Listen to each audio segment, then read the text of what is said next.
नमो बुद्धाय मेरे प्रतियो, मैं विपिन कुमार सिंह आप सभी का आपका अपने यूट्यूब चैनल BTP एजुकेशन 94 में स्वागत करता हूं। मेरे प्रतियो, आज मैं आपको कक्षा 10वीं का मैथमेटिक्स में बताऊंगा दो चर वाले रैखिक समीकरण युग्म में कि कौन कौन से समीकरण का जो आलेख होता है वह प्रतिच्छेदी होता है, समांतर होता है या समपाती होता है। इस चीज़ को हम लोग सीखेंगे। जैसे सवाल यहाँ दिया गया, अनुपातों A1/A2, B1/B2 और C1/C2 की तुलना कर ज्ञात कीजिए।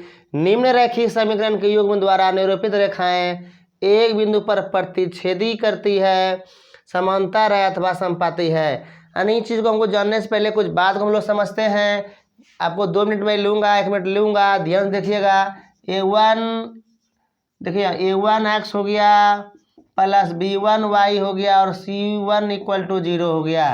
A2x plus B2y plus C2 = 0 हो गया। यह हुआ दो चर वाले रैखिक समीकरण युग्म का व्यापक रूप। समझिएगा, इसको दो चर हम लोग क्यों बोलते हैं? क्योंकि x और y है, इसलिए दो चर बोलते हैं।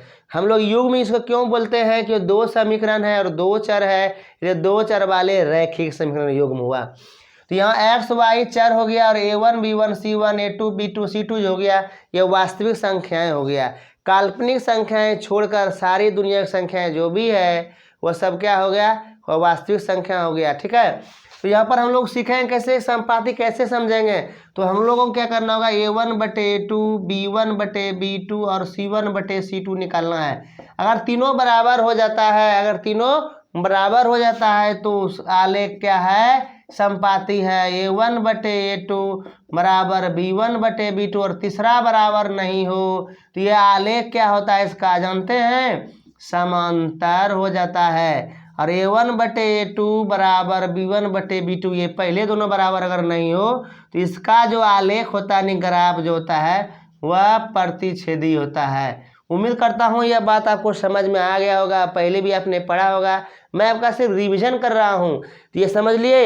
अब सवाल पे हम लोग आते हैं। ये सवाल समपाती है कि प्रतिच्छेदी है कि समांतर है? तो चलिए, पहला नंबर सवाल आपका है सॉल्यूशन में दिया गया रैखिक समीकरण युग्म। आपका सवाल है 5x - 4y + 8 = 0, 7x + 6y - 9 = 0। तो यहाँ हम लोग क्या करेंगे? उसका गुणांक, जैसे देखिए A1 का जो वैल्यू हो गया वो 5 हो गया, B1 का हो गया -4 और C1 बराबर कितना हो गया? 8। A2 बराबर हो गया 7 और B2 बराबर हो गया 6 और C2 बराबर हो गया -9। तो यहाँ पर करके देखते हैं। A1/A2 यानी 5/7 हो गया और B1/B2 बराबर क्या हो गया? -4/6 हो गया। कटा दिए, 2 दूना 4 2 तिया 6 बराबर -2/3 हो गया। कहेंगे चूँकि 5/7 = -2/3 ये बराबर नहीं है, इसलिए A1/A2 बराबर नहीं B1/B2। देखिए ये कंडीशन अगर हो गया, क्या A1/A2 हम लोग निकाले 5/7 आया और B1/B2 निकाले -2/3 आया, क्या ये दोनों आपस में बराबर है? जवाब है नहीं। तो बराबर नहीं है, इसका मतलब क्या? इसका आलेख प्रतिच्छेदी है, क्लियर कट है। लेकिन आता है दिया गया समीकरण युग्म का आलेख प्रतिच्छेदी है। बस समझ में आ गया? तो इस ढंग से आप बनाएंगे। 2 अंक वाला यह प्रश्न है, अक्सर पूछा गया है, कई बार परीक्षाओं में पूछा गया है। संपाती है, समांतर है या प्रतिच्छेदी है, ऐसा करके सवाल आता है। तो आपको जांच इसी ढंग से करना है। ठीक है, अगला सवाल हम लोग देखते हैं। अगला सवाल क्या है देख लीजिए और क्लियर हो जाएगा आपका।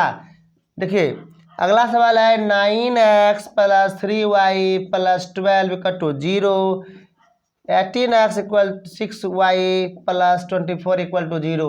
यहाँ देखिए A1 बराबर 9 हो गया, B1 बराबर 3 हो गया और C1 बराबर 12 हो गया।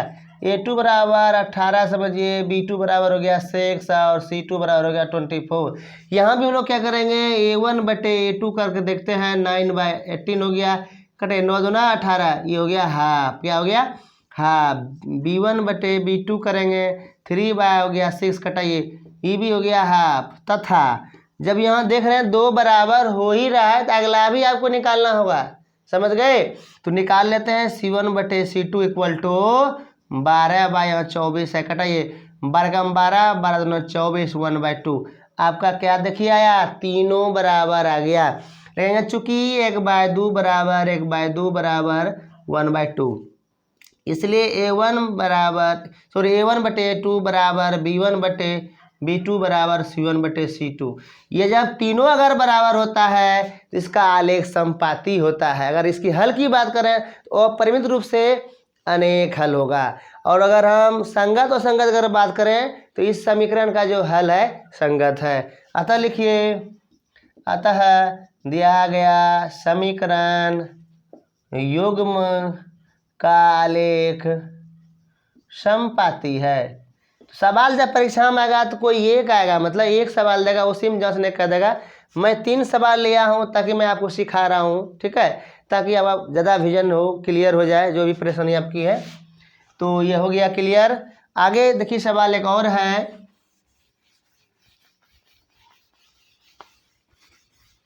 अगला सवाल देखिए, तीसरा नंबर सवाल है देखिए 6x - 3y + 10 = 0, 2x - y + 9 = 0।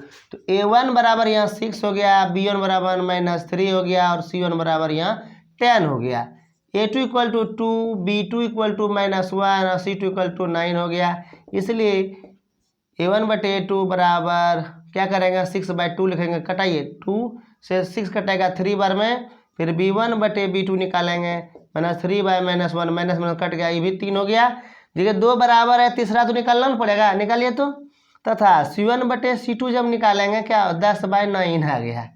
तो ये हम क्या देख रहे हैं कि 2 बराबर है, तीसरा बराबर नहीं है। आपको कुछ याद आ रहा होगा, देखिए क्या याद रहा होगा, देखिए यहाँ पर देखिए 2 बराबर है, तीसरा नहीं, इसका मतलब क्या है,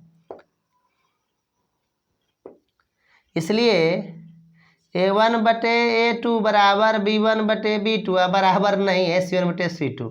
तो अतः लिखेंगे दिया गया समीकरण युग्म का आलेख क्या हो जाएगा, समांतर हो जाएगा, समांतर है। तो आपने क्या सीखा कि कोई समीकरण दिया हुआ रहेगा, उस समीकरण से आप कैसे जांच करके देखेंगे कि वह आलेख इसका समपाती है, समांतर है या प्रतिच्छेदी है। बस समझे। तो आपको करना क्या होगा, वही गुणांक A1 B1 C1 निकाल लेंगे, A2 B2 C2 निकाल लेंगे, निकाल के उसको अनुपात यानी A1/A2 B1/B2 करके देखेंगे।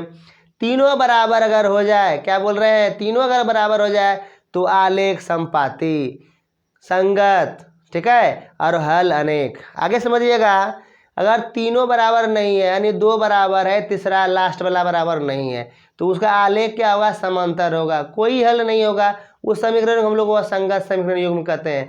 और मतलब पहला और दूसरा अगर निकाले यानी A1/A2 और B1/B2 निकाले, यही दोनों बराबर नहीं है, तो इसका आलेख प्रतिच्छेदी होगा और इसका हल क्या होगा, अद्वितीय होगा, यानी केवल एक हल होंगे। और संगत असंगत की अगर बात किया जाए तो ऐसे समीकरण को संगत समीकरण युग्म कहते हैं। आपसे एक रिक्वेस्ट है, यदि आपको मेरा काम पसंद आ रहा है तो ये वीडियो और मतलब स्टूडेंट तक पहुंचाएं, ठीक है, ताकि उनको भी लाभ मिले। अगर आप भी पहली बार जुड़े हैं तो कृपया चैनल को सब्सक्राइब कर लीजिए, ठीक है। जय हिंद, जय अन्य, आपका दिन शुभ हो।